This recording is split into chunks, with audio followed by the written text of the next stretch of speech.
part of? So I am Sara Watts. I was part of the Helen Lynch Syndicate, which was the pilot syndicate for WOBSX, and it was chaired by John Brett, who is an experienced ASX chairman.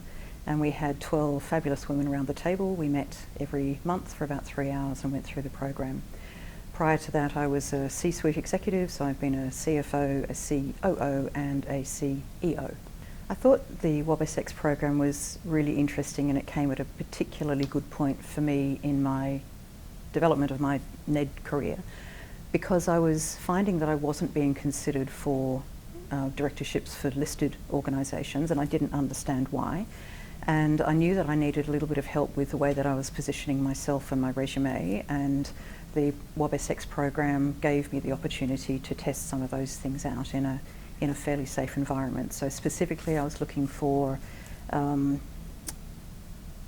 get onto an ASX board at the end of the program, so I saw that as a stepping stone to doing that, to find ways of presenting myself differently,